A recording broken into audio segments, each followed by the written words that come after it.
We received some very distressing emails. Please email us. We absolutely love hearing from you. Our email address is truthtalk1@simpatico.ca. This person said that the mythical Chupacabra had been spotted on the outskirts of town. Now, we personally have dealt with this beast before, when it sadly escaped our clutches. So you can see that we would have a vested interest in an email like that. I'm still not convinced that that was the Chupacabra. To me, it seemed more like a feral, unwashed little boy. Well, I thought we should have looked into finding his parents, but of course by then he'd already run off, so. And the most mysterious thing was that the emails were just signed anonymous. I mean, what can you make of something like that? So, Nightwood was extremely shaken up about this whole thing. You know, he called me up on the phone and told me that we need to go into the woods right away and bring all of our camera equipment to film footage of this thing that probably didn't even exist. And I said, you know, some of us have plans over the weekend. I called up Cody. Now, he's our radio producer. Very industrious kid. Not very bright, but a hard worker. See, I heard him talk about owning a video camera. And he told me that he really didn't think the model he had was up to the task. You know, in terms of recording in the woods at night. And I said, what we're going to be recording is so explosive that you wouldn't even be able to hide it if you tried. So obviously, the footage we got was just terrible. Cody, make sure you get all this. This is important. Okay. I finally acquiesced when Nightwood said that he would take me to dinner after we found the Chupacabra. I didn't realize it at the time, but Nightwood was extremely invested in this whole ordeal. Over there. What? Nightwood, wait!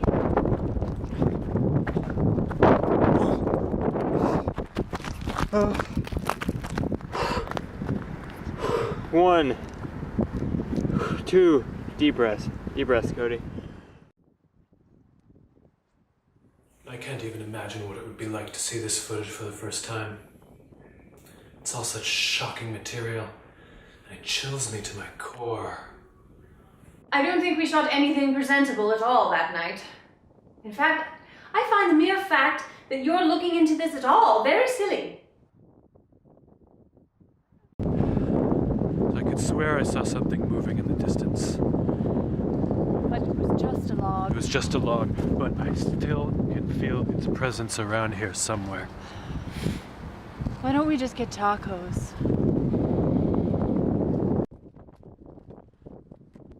Nightwood. He can be a little misguided sometimes, but really what's behind that is that he wants to find out exactly what's going on in the world, and that is something that I respect a lot. It's something that I really admire in him. And I feel it's my mission to accompany him on these excursions, these adventures, to make sure that he doesn't get hurt. And also, you know, to prove him wrong every once in a while.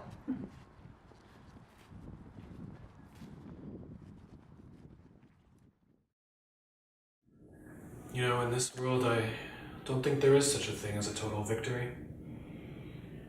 Every time you achieve something, it comes with its own costs and letdowns. That's something in life you just have to become comfortable with. Nightwood poured over everything we shot that night, and it totally consumed him. In fact, he made a dark room in his closet, and I didn't see him for weeks. I had to host the radio show all on my own, and actually the ratings went up a little. Looking over our film now, I'm happy.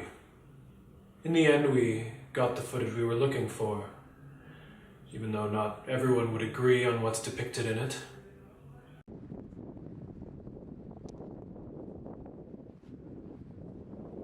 end up going for tacos afterward. My feeling was, if he thinks that this black blob in the distance is actually the Chupacabra, well, who am I to tell him differently? Of course, you know it isn't. You know, the footage is not even up to the standards of that Bigfoot video or even the photos of the Loch Ness Monster. Yes, no, this really is just a lot of footage of us bumbling about in the woods. But, well, if it was that important to my dear Knightwood, well, perhaps it was nice to give him this one.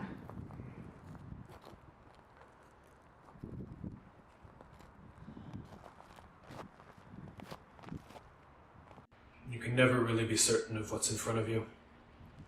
Our memories are barely more reliable than what we see in our dreams. Maybe I saw the Chupacabra that night. Maybe it was just a pile of laundry someone left in the woods.